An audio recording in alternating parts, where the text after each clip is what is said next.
So hello and welcome back मेरे देश के प्यारे भविष्यों। आज है 1 तारीख और इसी महीने की 27 से स्टार्ट हो रहे हैं बोर्ड्स। तो लास्ट जो महीना बचा, 1 महीना तो कह नहीं सकते, कुछ गिने चुने 25-26 दिन बचे हैं।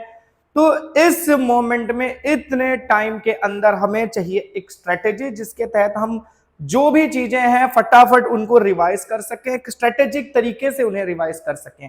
तो उसका हमको एक एडवांटेज मिलेगा बोर्ड के एग्जाम में। तो ये सोचते हुए मैंने एक प्लानर बनाया है, एक स्ट्रेटेजी बनाई है। तो आप इसे फॉलो कर सकते हो। हालांकि अगर आपने खुद से कुछ बनाया हुआ है और आप उसको अच्छे से फॉलो कर पा रहे हो तो वो बहुत अच्छी चीज है, क्योंकि अपना पर्सनल शेड्यूल क्या होता है वो एक इंसान खुद ही जानता है, दूसरा कोई नहीं जानता। तो वो एक बेहतर तरीके से उसको प्रेजेंट कर सकता है, उसको फॉलो कर सकता है। बट जिन बच्चों को समस्याएं आ रही हैं, जिन्हें प्रॉब्लम्स हो रही हैं, वो खुद से डिसाइड नहीं कर पा रहे ढंग से कि वो कैसे आगे का टॉपिक पूरा रिवाइज करें, तो ये उनके लिए है। दूसरी चीज कि फिलहाल ये जो स्ट्रेटेजी बनाई है, मैंने 3 तरह की स्ट्रेटेजी बनाई हुई है 3 तरह के बच्चों को लेकर। पहला, ऐसे बच्चे जिनकी याद करने की कैपेसिटी अच्छी है, वो चीजों को याद रखते हैं, ठीक है, उन्हें ज्यादा बार नहीं पढ़ना पड़ता, वो थोड़ा 1-2 बार पढ़ लेते हैं, उन्हें चीजें लंबे समय तक याद रहती हैं। मतलब पहले से उन्होंने मेमोरीज अच्छे से अपनी सेट कर रखी हैं। तो वैसे बच्चों के लिए एक अलग स्ट्रेटेजी बनाई हुई है। दूसरे बच्चे जिनका मैथ्स अच्छा है, न्यूमेरिकल एबिलिटी अच्छी होती है, कुछ बच्चों को मैथ्स में ज्यादा इंटरेस्ट आता है तो वो मैथ्स फटाफट कर लेते हैं, न्यूमेरिकल वाली चीजें ज्यादा जल्दी सॉल्व कर लेते हैं। तो उनका जो है ना, उनके लिए अलग स्ट्रेटेजी है। अगर उन्हें याद करने में तकलीफ है और मैथ्स बेटर है तो उनके लिए अलग स्ट्रेटेजी है। तीसरी जो स्ट्रेटेजी है, जो कॉमन बनाई हुई है, जो लगभग हर कोई फॉलो कर सकता है। तो इस वजह से मैंने 3 तरह के बच्चों को ध्यान में रखते हुए 3 स्ट्रेटेजीज बनाई हुई हैं। तो आपको जो भी स्ट्रेटेजी इसमें से सूट करती है वो आप फॉलो कर सकते हो। दूसरी चीज कि जब भी आप इसको फॉलो करोगे, अगर इसके अंदर एक चीज बता दूं कि या तो आप इसको एकदम स्ट्रिक्टली फॉलो करो, एकदम स्ट्रिक्टली फॉलो करो, और अगर आपको कुछ चेंजेस करने हैं तो चेंज आप क्या कर सकते हो, आप ड्यूरेशन घटा सकते हो। मतलब जो डेट पर ये चीज करनी थी आप उससे पहले कंप्लीट करने की कोशिश करो, ठीक है। ऐसा नहीं कि ये हटा दिया, ये हटा दिया, पूरा डिस्टर्ब करने का कोई मतलब नहीं है। तो इस वजह से बहुत प्लानिंग से ये स्ट्रेटेजी बनाई है, इसलिए इसका खास करके स्ट्रिक्टली फॉलो करना हो तो उस हिसाब से फॉलो करना, चेंजेस के लिए जो मैंने बता दिया। और दूसरी चीज, एक और इंपॉर्टेंट चीज ध्यान रखना, ये जो स्ट्रेटेजी बनाई है मैंने ये सोचकर बनाई है कि अब तक आपने लगभग सब कुछ टेक्स्ट बुक का जो भी टॉपिक है वो प्रिपेयर कर लिया है, ठीक है। तो ये रिवीजन की स्ट्रेटेजी है, मैं पहले ही बोल दूं, रिवीजन प्लानर है, ठीक है। अगर आपके अभी तक टॉपिक्स बाकी ही हैं तो आप कैसे प्लान करोगे, बड़ा गड़बड़ हो जाएगा, ठीक है। तो जल्दी से जल्दी भाई 2-4 दिन के अंदर सारा निपटाओ, दिन रात जग के पढ़ो और उसके बाद स्ट्रेटेजीज फॉलो करो और अपना कुछ रिवीजन का प्लानर बनाओ। तो बात करें हम पहले ग्रुप ए की बात करते हैं, जिनकी मेमोरी अच्छी है, याद रखने की कैपेसिटी है, जल्दी चीजों को याद कर लेते हैं और लंबे समय तक याद रख पाते हैं। तो उनके लिए ये प्लानिंग पूरा डाल रखा है। देखो 2 फरवरी को इंग्लिश का फर्स्ट फ्लाइट खत्म करना है। देखो ऑलरेडी आपने चैप्टर समझे होंगे, ठीक है, और याद भी किया होगा, एग्जाम्स हुए होंगे स्कूल्स में, कई बार एग्जाम्स हुए होंगे, प्री बोर्ड्स हुए होंगे, तो उस हिसाब से आपको ज्यादा टाइम नहीं लगना चाहिए क्योंकि आपकी मेमोरी अच्छी है, जैसा कि मैंने बताया। फिर इसके बाद एसएस के मैंने ज्यादा चैप्टर्स डाले हैं। देखो थर्ड को 1 2 3 4, फिफ्थ को ये, 7th को, 9th को, 12th को, इस तरह से ये चैप्टर्स डाले हुए हैं। मैथ्स जो है ना वो देखो मैंने 1 2 3 4 एक साथ 4 चैप्टर इसलिए डाले हैं क्योंकि ये बहुत बड़े चैप्टर्स नहीं है, टॉपिक्स इसमें कम है, ठीक है। तो उस हिसाब से आप इनको आराम से कर सकते हो। 5th चैप्टर थोड़ा सा बड़ा है, 7th चैप्टर थोड़ा सा बड़ा है, उस हिसाब से मैंने डाल दिया हुआ है। वैरायटी है ना ज्यादा, अरिथमेटिक प्रोग्रेशन है 5th चैप्टर में, इसलिए। दूसरा 8 9 10 11 ये चैप्टर्स आप कवर कर सकते हो एक दिन के अंदर, मुझे ऐसा लगता है।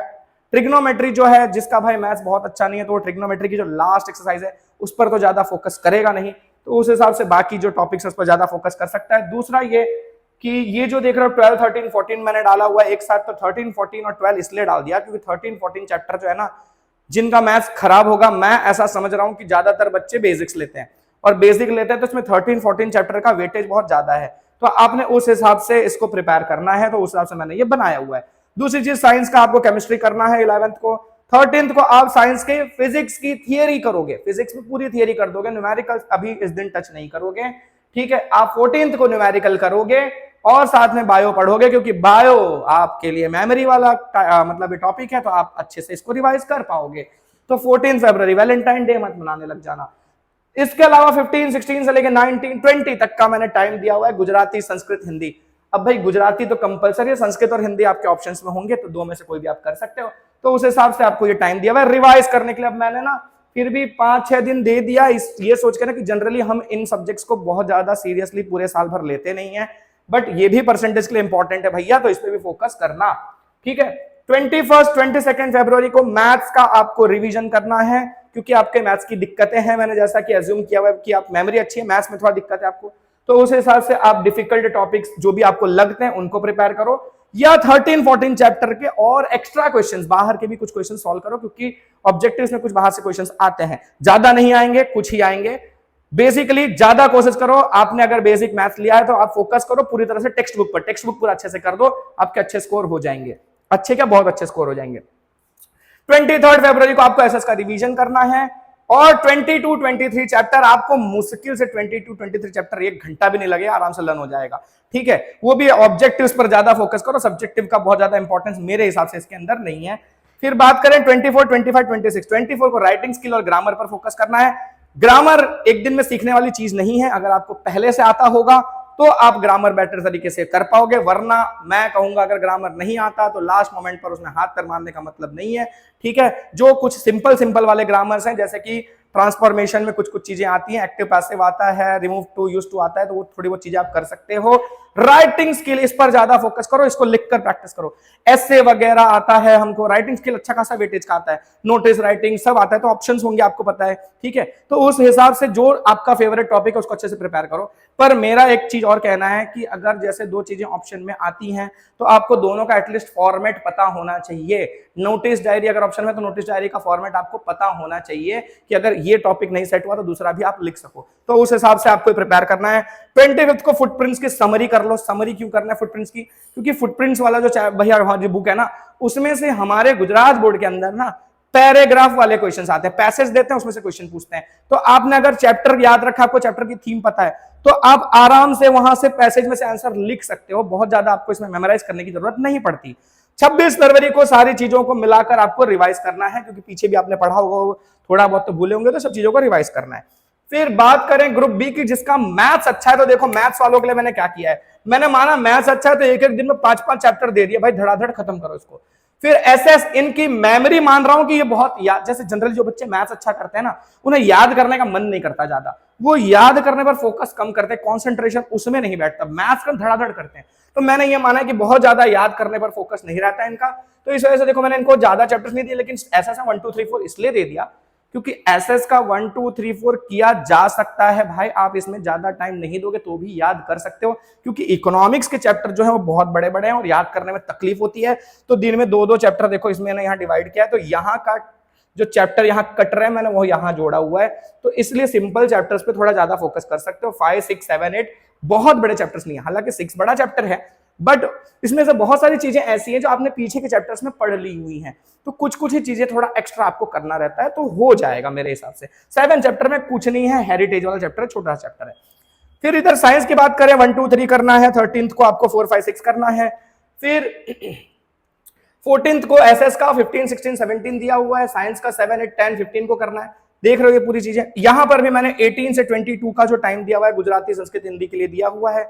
23rd को आपको एसएस का रिवीजन करना है और साथ ही साथ 22 और 23 चैप्टर निपटाना है, क्योंकि पीछे 22, 23 मैंने कहीं नहीं दिया है। ठीक है, अब आपको रिवीजन के लिए एक दिन एसएस का अलग से दिया है, क्योंकि ये सारी चीजें मेमोरी का थोड़ा इशू हो सकता है, तो आप भूले होंगे तो वो चीजें आप जो चीजें ऐसी लगती हैं जो आप भूल सकते हो, जो थोड़े अलग टाइप के क्वेश्चन है, इंपॉर्टेंट है, उन्हें आप यहाँ पर रिवाइज कर लोगे। फिर वही राइटिंग स्किल, ग्रामर, फुटप्रिंट्स की समरी, राइटिंग स्किल और फिर से रिवीजन। ग्रुप सी की बात करूं, जो कॉमन है, जो मेरे हिसाब से सभी को सूट करेगा, ज्यादातर बच्चों को ये सूट करेगा और वो इस चीज को फॉलो कर सकते हैं, तो उनके लिए मैंने लगभग चीजों को इक्वली डिस्ट्रीब्यूट किया हुआ है। 2nd और 3rd को आपको इंग्लिश का फर्स्ट फ्लाइट निपटाना है। मैं ये मान रहा हूं कि आपकी मेमोरी भी ठीक है, मैथ्स भी ठीक है, दोनों ही चीजें बहुत बेटर नहीं है, किसी एक चीज के एक्सपर्ट नहीं हो, आप ऑलराउंडर टाइप के हो। जैसे बैट्समैन होता है, बैट्समैन बहुत अच्छा बैटिंग करता है, बॉलिंग में ढीला होता है, बॉलर बहुत अच्छा बॉलिंग करता है, बैटिंग में ढीला होता है। ऑलराउंडर दोनों चीजें अच्छे से कर लेता है, बहुत अच्छा तो नहीं लेकिन इतना अच्छा कर लेता है कि सारी चीजों को बैलेंस करके चलता है। तो ये ऑलराउंडर टाइप के जो लोग हैं उनके लिए है। तो 2 दिन आपको इंग्लिश करना है, सेकंड थर्ड को, फिर फोर्थ को आप एसएस उठाओगे, सिक्स्थ को आप एसएस का 5 6 7 8 निपटाओगे, एट्थ को आप एसएस का 9 10 11 12 निपटाओगे। ठीक है, चैप्टर बड़ा है, एग्रीकल्चर बड़ा है, समझ सकता हूं, लेकिन साथ में दूसरे चैप्टर्स जो हैं उसमें दो दो एक एक दो दो मार्क्स के क्वेश्चन के हिसाब से आपको उनको बैलेंस कर लेना है। 10th फरवरी को आपको 13 14 15 16 निपटाना है, 13th को आपको एसएस का 17 18 19 निपटाना है। फिर ये मैथ्स देख रहे हो आप, 11th को 12 13 14 डाल रखा है मैंने, 12 13 14 सेपरेटली इसलिए डाला हुआ है क्योंकि ये सभी के लिए ज्यादा इंपॉर्टेंट है। अब ज्यादातर बच्चे जो है ना गुजरात में अपने यहाँ मोस्ट ऑफ बच्चे जो है ना स्टैंडर्ड के कंपैरिजन में बेसिक मैथ लेते हैं, तो बेसिक मैथ्स लोगे तो भी वेटेज ज्यादा है और स्टैंडर्ड में भी भैया इन चैप्टर्स का वेटेज अच्छा खासा है, तो उस हिसाब से आपको इनको प्रिपेयर करना है।